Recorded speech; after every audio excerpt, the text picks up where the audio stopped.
영원한 생명의 진짜 값은 뭘까요? 한 부자 청년이 예수님께 던졌던 이 질문. 와, 이게 오늘 우리에게도 정말 똑같이 중요한 질문이거든요. 지금부터 마태복음에 나오는 이 깊고도 놀라운 이야기를 한번 제대로 파헤쳐 보겠습니다. 자, 그럼 이야기 속으로 한번 들어가 볼까요? 상황은 이래요. 정말 남부러울 것 없어 보이는 성공한 젊은이가 예수님 앞에 딱 나타납니다. 그런데 그의 마음속에는요, 정말 절박한 질문 하나가 가득 차 있었던 거죠. 자, 이 질문이 겉보기엔 되게 단순하잖아요. 제가 무슨 선한 일을 해야 영생을 얻겠습니까? 근데요, 잘 들어보면 이 안에는 아주 큰 오해가 숨어 있어요. 뭐냐면, 선한 일이라는 대가를 내가 치르면 영생이라는 보상을 받을 수 있다. 마치 무슨 비즈니스 거래처럼 생각하고 있는 거죠. 바로 이런 생각의 방식을 설교에서는 공로주의적 사고라고 딱 짚어줘요. 아시죠? 내가 열심히 일하면 월급을 받는 것처럼 내 노력, 내 공로로 구원을 말하자면 벌 수 있다고 믿는 거예요. 내가 이만큼 했으니까 하나님이 나한테 영생을 줘야 한다. 바로 이런 거죠. 그런데 여기서 예수님의 반응이 진짜 기가 막힙니다. 청년은 분명 자기의 행위에 대해 물었잖아요. 근데 예수님은 대화의 판을 완전히 뒤집어버리세요.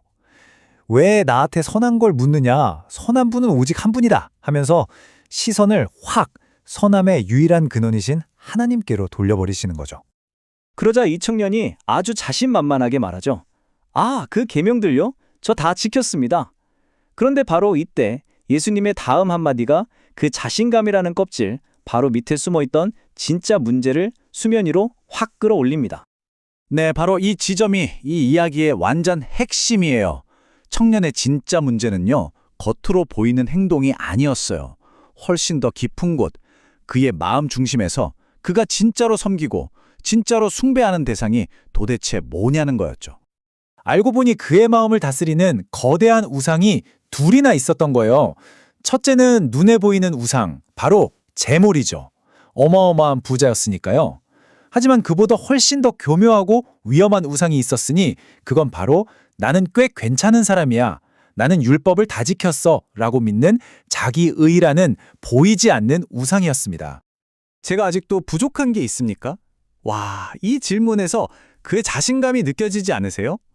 스스로 모든 체크리스트에 다 동그라미를 쳤다고 생각한 거예요. 하지만 아이러니하게도 그를 예수님께로 이끈 건 바로 그 자신감으로도 채울 수 없었던 영혼의 깊은 공허함이었죠.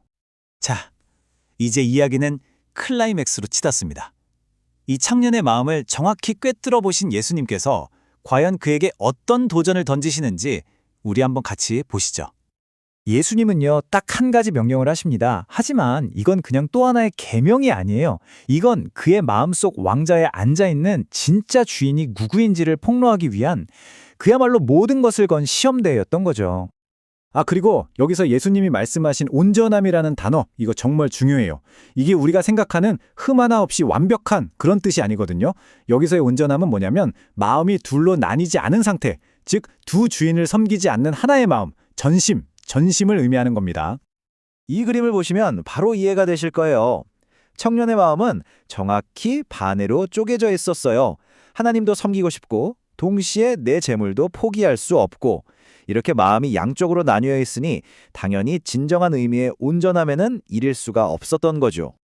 결국 그는 이 궁극적인 선택의 기로에 서게 된 겁니다. 하나님이냐, 돈이냐. 그리고 그의 선택은 참 안타깝고 비극적이죠. 하지만 바로 이 실패의 지점에서 역설적으로 설교가 말하고자 하는 복음의 진짜 핵심이 빛을 발하기 시작합니다. 결국 그는 자신의 우상을 내려놓지 못했어요. 영원한 하늘의 보물 대신에 언젠가는 사라질 이 땅의 보물을 선택하고 만 거죠. 근심하며 돌아섰다는 이 마지막 장면이 이 이야기의 가장 큰 비극이라고 할 수 있겠습니다. 하지만 이야기가 여기서 끝나면 그냥 슬픈 이야기겠죠. 설교는 바로 이 지점에서 아주 중요한 전환을 이뤄냅니다. 이 부자 청년이 처절하게 실패한 바로 그 자리에서 완벽하게 성공하신 단 한 분을 우리에게 보여주는 거죠. 바로 예수 그리스도입니다. 이게 바로 복음의 심장입니다. 한번 생각해 보세요. 온 우주에서 가장 부유하신 분이셨던 예수님께서 우리를 위해서 기꺼이 모든 것을 버리고 가장 가난해지셨어요. 왜요? 바로 그 청년이 그리고 우리가 결코 살아낼 수 없었던 그 온전한 순종의 삶을 우리 대신 완벽하게 살아내시기 위해서였던 겁니다. 그러니까 결론은 이거예요. 영생은 우리가 애써서 받는 월급 같은 게 아니라는 겁니다. 내 노력의 대가가 아니라 나의 불완전한 순종이 아닌 오직 그리스도의 완전한 순종을 믿을 때 우리에게 거저 주어지는 은혜의 선물이라는 거죠. 이게 정말 중요한 차이입니다. 자, 그럼 이 2000년 전의 이야기가 그냥 과거의 이야기로만 머물까요? 절대 아니죠. 이 이야기는 마치 거울과 같아요.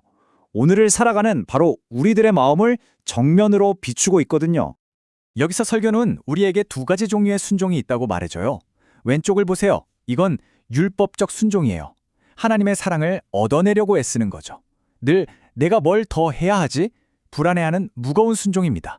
반면에 오른쪽은 복음적 순종이에요. 이건 이미 내가 구원이라는 선물을 받았기 때문에 그 감사함과 기쁨에서 자연스럽게 흘러나오는 자유로운 순종인 거죠. 이제 이 질문이 우리 각자에게로 향합니다. 우리의 우상은 이 청년처럼 꼭 재물이 아닐 수도 있어요. 어쩌면 그건 내 커리어의 성공일 수도 있고 우리 가족의 안정일 수도 있죠. 혹은 남들에게 인정받는 것, 심지어는 나는 신앙생활 잘하고 있어 라는 종교적인 교만함일 수도 있습니다. 결국 하나님보다 내 마음을 더 사로잡고 내가 더 의지하는 것, 그게 바로 나의 우상의 셈이죠. 그래서 이 모든 이야기는 결국 우리에게 단 하나의 아주 본질적인 질문을 던지며 끝을 맺습니다. 이 질문에 대한 답은 다른 누구도 대신해 줄 수 없어요. 오직 자기 자신만이 답할 수 있죠. 당신의 마음 가장 깊은 곳, 그 왕의 자리에는 지금 무엇이 앉아 있습니까?